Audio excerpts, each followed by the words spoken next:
ಅಯೋಧ್ಯೆಯ ಶ್ರೀರಾಮ ಮಂದಿರಕ್ಕೆ ಭಕ್ತರು ನೀಡಿರುವ ದೇಣಿಗೆ ಹಣ ಚಿನ್ನಾಭರಣವನ್ನ ಟ್ರಸ್ಟಿಗಳೇ ನುಂಗಿ ಹಾಕಿರುವ ಆರೋಪ ದೊಡ್ಡ ಬಿರುಗಾಳಿಯನ್ನೇ ಎಬ್ಬಿಸಿದೆ. ಇದನ್ನೇ ಅಸ್ತ್ರವಾಗಿಸಿಕೊಂಡಿರುವ ಬಿಕೆ ಹರಿಪ್ರಸಾದ್ ಮೋದಿ ಅಮಿತ್ ಶಾರನ್ನ ಗಜನಿಗೆ ಹೋಲಿಸಿದ್ದಾರೆ. ಎಸ್ಐಟಿ ಸಲ್ಲಿಸಿರುವ ವರದಿಯಲ್ಲೂ ಕೂಡ ಶಾಕಿಂಗ್ ಮಾಹಿತಿ ಹೊರಬಿದ್ದಿದೆ. ಶ್ರೀರಾಮ ಮಂದಿರವನ್ನ ಕಟ್ಟುತ್ತೇವೆ ಎಂದು ಬಿಜೆಪಿ ಲೂಟಿ, ಮೋದಿ ಅಮಿತ್ ಶಾರನ್ನ ಗಜನಿ ಎಂದ ಬಿಕೆ ಹರಿಪ್ರಸಾದ್. ಮರ್ಯಾದಾ ಪುರುಷೋತ್ತಮ, ಕೋಟ್ಯಂತರ ಭಕ್ತರ ಆರಾಧ್ಯ ದೈವ ಭಗವಾನ್ ಶ್ರೀರಾಮ. ಯುಪಿ ಅಯೋಧ್ಯೆಯಲ್ಲಿ ತಲೆಗೆತ್ತಿರುವ ಶ್ರೀರಾಮ ಮಂದಿರದ ದೇಣಿಗೆ ವಿವಾದ ಸಾಕಷ್ಟು ಸದ್ದು ಮಾಡ್ತಾ ಇದೆ. ಅಯೋಧ್ಯೆ ರಾಮ ಮಂದಿರಕ್ಕೆ ಬಂದಿರುವ ದೇಣಿಗೆ ದುರುಪಯೋಗವಾಗಿದೆ, ಅಕ್ರಮ ನಡೆದಿದೆ ಎನ್ನುವ ಆರೋಪಗಳು ಕೇಳಿಬಂದಿವೆ. ಇದರ ಬೆನ್ನಲ್ಲೇ ಕೆಪಿಸಿಸಿ ಅಧ್ಯಕ್ಷ ಬಿಕೆ ಹರಿಪ್ರಸಾದ್ ಹೊಸ ಬಾಂಬ್ ಸ್ಫೋಟಿಸಿದ್ದಾರೆ.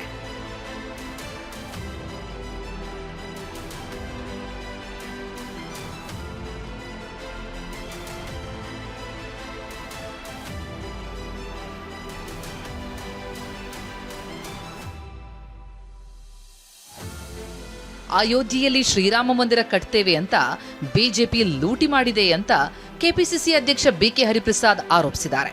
ಮೊಹಮ್ಮದ್ ಗಜ್ನಿಗೂ ಮೋದಿ ಹಾಗೂ ಅಮಿತ್ ಶಾಗೂ ಏನ್ ವ್ಯತ್ಯಾಸ ಇದೆ ಅಂತ ಬಿಕೆ ಹರಿಪ್ರಸಾದ್ ವಾಗ್ದಾಳಿ ನಡೆಸಿದ್ರು. ಈಗ ಇವರು ದೇವಸ್ಥಾನ ಕಟ್ತೀವಿ ಅಂತ ಹೇಳಿ ಕೋಟ್ಯಾಂತರ ರೂಪಾಯಿ ದೇಣಿಗೆ ಪಡೆದು ಮೊನ್ನೆ ಖಜಾನೆ ನೋಡಿದಾಗ 200 ಕೋಟಿ ಲೂಟಿ ಹೋಗಕ್ಕೆ ಶುರು ಮಾಡಿದ್ದಾರೆ. ಮೊಹಮ್ಮದ್ ಗಜ್ನಿಗೂ ಈ ಒಂದು ರಾಮ ಮಂದಿರ ಕಟ್ಟಿರ್ತಕ್ಕಂಥ ನರೇಂದ್ರ ಮೋದಿಗೂ ಅಮಿತ್ ಶಾಗೂ ಏನು ವ್ಯತ್ಯಾಸ ಅನ್ನೋದು ನಾನು ಕೇಳ್ತಾ ಇದ್ದೀನಿ. ಅವರು ಲೂಟಿ ಹೊಡೆದ್ರೆ ಇವರು ಲೂಟಿ, ದೇವಸ್ಥಾನವನ್ನು ಲೂಟಿ ಹೊಡಿತಾರೆ.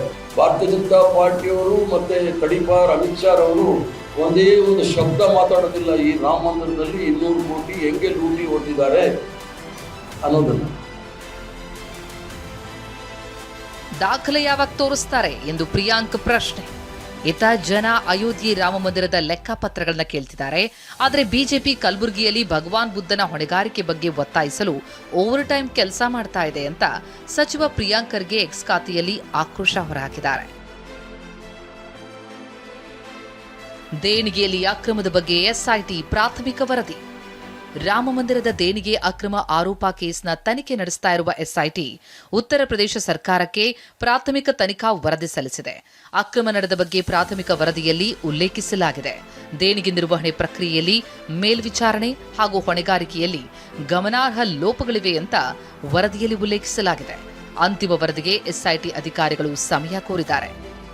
ಇನ್ನು ಶ್ರೀರಾಮ ಜನ್ಮಭೂಮಿ ತೀರ್ಥಕ್ಷೇತ್ರದ ಟ್ರಸ್ಟಿ ಅವಿಮುಕ್ತೇಶ್ವರಾನಂದರ ವಿರುದ್ಧ ಶ್ರೀ ಗೋವಿಂದಾನಂದ ಸರಸ್ವತಿ ಸ್ವಾಮಿಗಳು ಸ್ಫೋಟಕ ಆರೋಪ ಮಾಡಿದ್ದಾರೆ. 5 फरवरी में 220 में राम जन्मभूमि तीर्थ क्षेत्र ट्रस्ट घटित हुआ. उसका मतलब उस तारीख से कोई वसूल करने के लिए अधिकार नहीं है. ट्रस्ट बनने की बाद, समझ रहे ना, 5 तारीख ट्रस्ट बनने की बाद 7 तारीख अविमुक्तेश्वरानंद ने खुद ही वाराणसी में बैठकर ये उद्घोषण किया. रामलल्ला के बाल मंदिर के लिए काशी में राम राम ग्राम ग्राम अभियान शुरू, जुटाएंगे सोना. ಇಷ್ಟೇ ಅಲ್ಲ, ಇಡೀ ಸಿಂಧಿ ಸಮುದಾಯದ ಪರವಾಗಿ ರಾಮ ಮಂದಿರಕ್ಕೆ 1 ಕಿಲೋಗ್ರಾಂ ತೂಕದ 200 ಬೆಳ್ಳಿ ಇಟ್ಟಿಗೆಗಳನ್ನು ಕೊಟ್ಟಿದ್ವಿ, ಆದರೆ ನಮಗೆ ರಶೀದಿ ನೀಡಿರಲಿಲ್ಲ ಅಂತ ಡಾಕ್ಟರ್ ರಾಜು ವಿ ಮನ್ವಾನಿ ಆರೋಪ ಮಾಡಿದ್ದಾರೆ. पूरे सिंधी समाज की तरफ से 1-1 किलो की 200 किलो की चांदी हम लोगों ने ईंटें बनवा करके 26 जनवरी 2021 को अयोध्या में श्री चंपतराय जी को दिया था राम मंदिर के लिए. उस वक्त हमें रसीद नहीं मिली क्योंकि उन्होंने कहा हम पहले चेक करेंगे और कहाँ लगाएंगे क्या करेंगे तो हम आपको बताएंगे. तो दान होता है. हम लोगों ने कभी भी उस बात को इतना सीरियसली नहीं लिया कि और वो चांदी कहाँ लगाई है अगर हमें बता सके तो हम अपने श्रद्धालुओं को बता सके. ಅಯೋಧ್ಯೆಯ ರಾಮಲಲ್ಲಾನ ಮಂದಿರದ ದೇಣಿಗೆ ಲೂಟಿ ಹೊಡೆದ ಆರೋಪ ಕೇಳಿಬಂದಿದ್ದು ಈಗಿದು ರಾಜಕೀಯ ತಿರುವು ಪಡ್ಕೊಂಡಿದೆ. ಬಿಜೆಪಿ ವಿರುದ್ಧವೇ ಕಾಂಗ್ರೆಸ್ ದಾಳಿ ಮಾಡ್ತಾ ಇದೆ.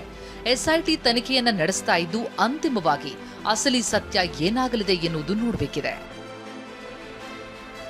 Bureau report, TV9.